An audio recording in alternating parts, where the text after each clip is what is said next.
Guys, alam niyo ba kung anong klaseng bulaklak ito?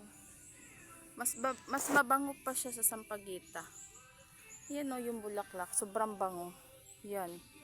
Parang sampagita. Pero hindi siya sampagita.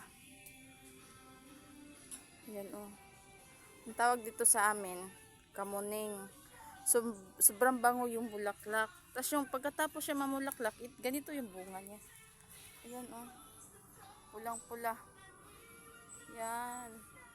Ang dami niyang bunga. Pag marami siyang bulaklak, marami siyang bunga. Yan. Yan o, ang daming bulaklak. Ang bango. Kahapon, pumunta ako dito sa mama ko. Dumaan ako dito. Ang bango. Tapos paglingon ko, marami palang bulaklak. Ayan. Tapos yung bunga niya, puro buto. Ayun, nalaglag. Mga buto na. Tapos kinakain yung manok. Di naman sila nalason.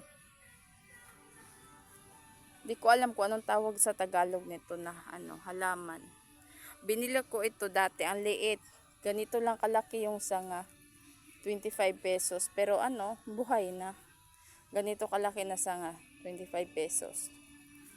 Tapos 11 years ata to or 10 years na ba? Ganyan na siya kalaki oh. Ang puno niya. Patid yan dati.